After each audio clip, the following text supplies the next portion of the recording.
Students, Education Hub YouTube চেনেললৈ সকলোকে স্বাগতম জনাইছো। আমি পঢ়ি আছিলো নৱমমান শ্ৰেণীৰ চৰকাৰৰ প্ৰকাৰ বা শ্ৰেণী বিভাগ পাঠটো। এই পাঠটোৰ আলোচনা কৰা হ'ল আৰু কালি অতি চমু প্ৰশ্ন উত্তৰসমূহ দিয়া হ'ল। আজি আহিছো দীঘল প্ৰশ্নৰ উত্তৰসমূহৰ আলোচনালৈ আৰু প্ৰশ্ন উত্তৰসমূহ তোমালোকে ভালকৈ লিখি ল'বা। আহাচোন ভিডিঅ'টো আৰম্ভ কৰোঁ। আজি আমি দীঘল প্ৰশ্নৰ উত্তৰকেইটা কৰিম। কালি আমি অতি চমু প্ৰশ্ন উত্তৰ আৰু চমু প্ৰশ্ন উত্তৰখিনি কৰিলোঁ। প্ৰথম প্ৰশ্নটো হৈছে ৰাষ্ট্ৰপতীয় চৰকাৰৰ গুণ আৰু দোষসমূহ লিখা। ৰাষ্ট্ৰপতীয় চৰকাৰৰ গুণসমূহ হ'ল নম্বৰ 1, ৰাষ্ট্ৰপতীয় চৰকাৰত ৰাষ্ট্ৰপতিজন এটা নিৰ্দিষ্ট কাৰ্যকালৰ বাবে নিৰ্বাচিত হোৱা বাবে চৰকাৰখন স্থায়ী হয়। তাৰ মানে যিটো গুণ হৈছে সেইটো হৈছে ৰাষ্ট্ৰপতীয় চৰকাৰখন স্থায়ী। দ্বিতীয়টো হৈছে ক্ষমতাৰ পৃথকীকৰণৰ ব্যৱস্থাৰ বাবে চৰকাৰৰ তিনিওটা অংগই স্বাধীনভাৱে কাম কৰাৰ সুযোগ পায়। যেহেতু ক্ষমতাৰ পৃথকীকৰণ নীতি আছে গতিকে তিনিওটা অংগ যিকেইটা তোমালোকক মই কৈছিলোঁ কাৰ্যপালিকা, বিধানমণ্ডল আৰু ন্যায়পালিকাই সুকীয়াকৈ কাম কৰিবলৈ অধিকাৰসমূহ লাভ কৰে। তৃতীয়টো হৈছে এই চৰকাৰৰ প্ৰকৃত ক্ষমতা ৰাষ্ট্ৰপতিজনৰ ওচৰত কেন্দ্ৰীভূত হৈ থাকে। অৰ্থাৎ প্ৰকৃত ক্ষমতা ৰাষ্ট্ৰপতিজনৰ ওচৰত থাকে কাৰণে জৰুৰীকালীন অৱস্থাত তেওঁ যিকোনো সিদ্ধান্ত নিজে ল'ব পাৰে। 4 নম্বৰ হৈছে কাৰ্যপালিকা অধিক শক্তিশালী হোৱা বাবে এনে চৰকাৰে দেশৰ ঐক্য আৰু সংহতি সহজে ৰক্ষা কৰে। অৰ্থাৎ কাৰ্যপালিকা ইয়াতে শক্তিশালী। কাৰ্যপালিকা মানে বুজি পাইছেনে? যোনে কামখিনি কৰে। ইয়াতে ৰাষ্ট্ৰপতিকে আদি কৰি যিসকল ব্যক্তিয়ে কামখিনি কৰে তেওঁলোকক বুজোৱা হৈছে। নেক্সটটো হৈছে ৰাষ্ট্ৰপতীয় চৰকাৰ ৰাজনৈতিক দলৰ প্ৰভাৱৰ পৰা মুক্ত। অৰ্থাৎ ৰাষ্ট্ৰপতীয় চৰকাৰত বহুকেইটা ৰাজনৈতিক দল নাথাকে। ৰাষ্ট্ৰপতীয় চৰকাৰৰ দোষসমূহ হ'ল নম্বৰ 1, ৰাষ্ট্ৰপতীয় চৰকাৰত ৰাষ্ট্ৰপতিজন বিধানমণ্ডলৰ নিয়ন্ত্ৰণৰ বাহিৰত। যিহেতু ৰাষ্ট্ৰপতিজনেই সৰ্বেসৰ্বা গতিকে তেওঁ বিধানমণ্ডলে তেওঁক নিয়ন্ত্ৰণ কৰিব নোৱাৰে, গতিকে তেওঁ স্বেচ্ছাচাৰী হোৱাৰ অৱকাশ থাকে। এইটো এটা দোষ। দ্বিতীয়টো হৈছে ক্ষমতাৰ পৃথকীকৰণ নীতিয়ে ৰাষ্ট্ৰপতীয় চৰকাৰত কাৰ্যপালিকা আৰু বিধানমণ্ডলৰ মাজত সহযোগিতা নোহোৱা কৰে। যিহেতু স্বকীয়ভাৱে কৰে গতিকে তেওঁলোকৰ মাজত কেতিয়াবা সহযোগিতা নাথাকে। তৃতীয়টো হৈছে ৰাষ্ট্ৰপতীয় চৰকাৰৰ অন্যতম বৈশিষ্ট্য হৈছে ইয়াৰ অনমনীয় সংবিধান, কাৰণ ই অনমনীয়, সেইকাৰণে এইটো এটা দোষ বুলি কৈছে। নেক্সট পইণ্ট, ৰাষ্ট্ৰপতীয় চৰকাৰত কাৰ্যপালিকা আৰু বিধানমণ্ডল ভিন্ন ৰাজনৈতিক দলৰ হ'লে ৰাজনৈতিক সংকট সৃষ্টি হ'ব পাৰে, কাৰণ কাৰ্যপালিকা আৰু বিধানমণ্ডল যিহেতু সক্ৰিয় গতিকে তেওঁলোকৰ দল ভিন্ন হ'লে সংকটত সৃষ্টি হয় ৰাজনৈতিক প্ৰেক্ষাপটত। 5 নম্বৰ হৈছে এই চৰকাৰত মন্ত্ৰিত্ব লাভৰ ক্ষেত্ৰত অনুগত্যই যোগ্যতা আৰু অভিজ্ঞতাতকৈ অধিক গুৰুত্ব লাভ কৰাৰ সম্ভাৱনা থাকে আৰু ই দেশৰ উন্নয়নত প্ৰতিবন্ধক হ'ব পাৰে। কাৰণ মন্ত্ৰীসকলে প্ৰত্যেকেই মন্ত্ৰিত্ব লাভৰ ক্ষেত্ৰত ইয়াতে কি কৰে? আনুগত্য প্ৰকাশ কৰে। এইটো প্ৰশ্ন নিশ্চয় বুজি পাইছা যিহেতু পাঠভিত্তিক আলোচনাটো বুজাইছিলোঁ। এতিয়া আহিলোঁ 2 নম্বৰ প্ৰশ্ন, য'ত আছে সংসদীয় পদ্ধতিৰ চৰকাৰৰ বৈশিষ্ট্যসমূহ উল্লেখ কৰা। একেবাৰে সহজ এইটো প্ৰশ্ন। সংসদীয় পদ্ধতিৰ চৰকাৰত দুজন মুৰব্বী থাকে, এজন কাৰ্যপালিকা আৰু আন এজন নামমাত্ৰ কাৰ্যপালিকা। যেনে প্ৰকৃত কাৰ্যপালিকা প্ৰধানমন্ত্ৰী আৰু নামমাত্ৰ কাৰ্যপালিকা ৰাষ্ট্ৰপতিজনক বুজোৱা হয়।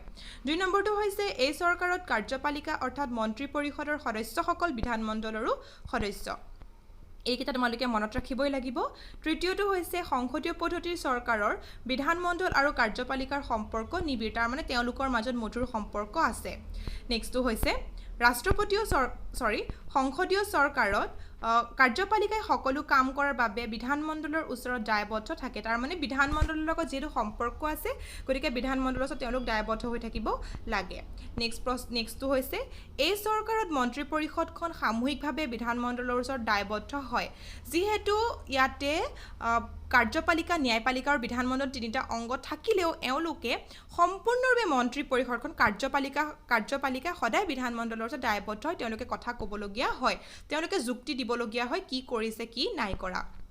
নেক্সট প্ৰশ্ন, যুক্তৰাষ্ট্ৰীয় পদ্ধতিৰ চৰকাৰত বৰ্তমান কিয় জনপ্ৰিয় হৈছে? উদাহৰণসহ আলোচনা কৰা। তাৰমানে যুক্তৰাষ্ট্ৰীয় পদ্ধতিৰ চৰকাৰ বৰ্তমান সময়ত জনপ্ৰিয় হৈছে, ইয়াৰ কাৰণসমূহ আলোচনা কৰিবলৈ কৈছে। যুক্তৰাষ্ট্ৰীয় পদ্ধতিৰ চৰকাৰ বৰ্তমান সময়ত জনপ্ৰিয় হৈছে কাৰণ ইয়াৰ বৈশিষ্ট্যকেইটাৰ কাৰণে। বৈশিষ্ট্যকেইটা হৈছে কেন্দ্ৰীয় চৰকাৰ আৰু অংগৰাজ্যবিলাক চৰকাৰৰ মাজত ক্ষমতাৰ ভাগ বিতৰণৰ যুক্তৰাষ্ট্ৰীয় চৰকাৰৰ প্ৰধান বৈশিষ্ট্য। তাৰমানে যুক্তৰাষ্ট্ৰীয় চৰকাৰত কেন্দ্ৰীয় চৰকাৰ আৰু ৰাজ্য চৰকাৰ ভিন্ন ভিন্ন হয়, যাৰ কাৰণে ক্ষমতাৰ বিতৰণ কৰি দিয়া হয়। যুক্তৰাষ্ট্ৰীয় চৰকাৰত কাৰ্যপালিকা, বিধানমণ্ডল আৰু ন্যায়পালিকাই নিজৰ নিজৰ কৰ্মক্ষেত্ৰত নিজে নিজে কাম কৰি আগবাঢ়ি যায়।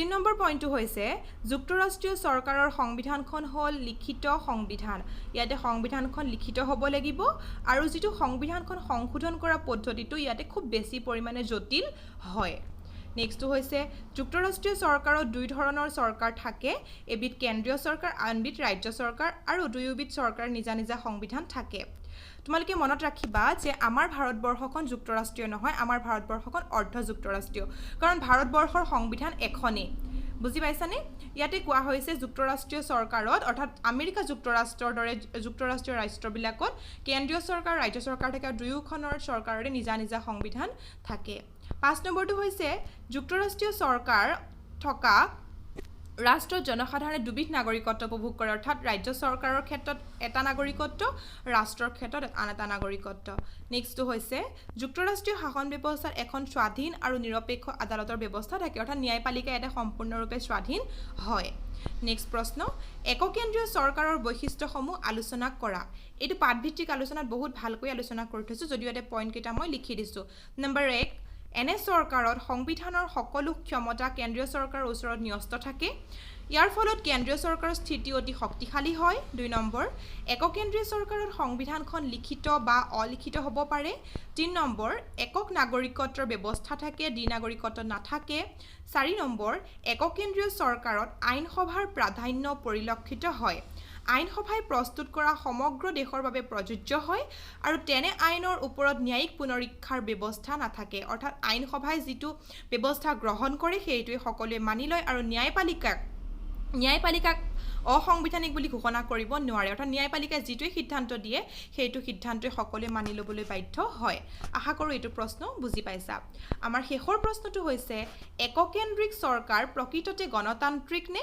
সমালোচনা কৰা তাৰ মানে প্ৰশ্নটো সুধিছে যেটো এককেন্দ্ৰিক চৰকাৰ হয় এখন গণতান্ত্ৰিক হয় নে আমাক সুধিছে আমি লিখিছো যে গণতান্ত্ৰিক দেশসমূহ এককেন্দ্ৰিক অথবা যুক্তৰাষ্ট্ৰীয় চৰকাৰৰ দ্বাৰা পৰিচালিত হয় যদিও এককেন্দ্ৰীয় চৰকাৰক প্ৰকৃতাৰ্থত গণতান্ত্ৰিক চৰকাৰ বুলিব নোৱাৰি তাৰ মানে এককেন্দ্ৰীয় চৰকাৰক আমি গণতান্ত্ৰিক চৰকাৰ বুলি ডাইৰেক্টলি ক'ব নোৱাৰো বা নহয় বুলি ইয়াতে উল্লেখ কৰা হৈছে গণতন্ত্ৰ হৈছে ৰাইজৰ শাসন এখন ৰাষ্ট্ৰ পৰিচালনা নাগৰিক প্ৰত্যক্ষ বা পৰোক্ষভাৱে যিমান পৰিমাণে অংশীদাৰ হয় তাৰ ওপৰত গণতন্ত্ৰৰ সফলতা বিফলতা নিৰ্ভৰ কৰে অৰ্থাৎ জনসাধাৰণ প্ৰত্যক্ষ বা পৰোক্ষভাৱে চৰকাৰৰ ওপৰত নিৰ্ভৰ কৰে চৰকাৰখন চলায় কিন্তু এককেন্দ্ৰীয় চৰকাৰ সেই সুবিধাটো নাপায় গতিকে ইয়াতে আমি এক গণতান্ত্ৰিক বুলি ক'ব সম্পূৰ্ণৰূপে নোৱাৰো পিছৰ পেৰাগ্ৰাফটোত লিখিছো যে এককেন্দ্ৰীয় চৰকাৰত জনসাধাৰণে সক্ৰিয়ভাৱে দেশ শাসনত অংশগ্ৰহণৰ থল নাথাকে চমু অৰ্থত এককেন্দ্ৰীয় চৰকাৰ আমোলাতান্ত্ৰিক চৰকাৰ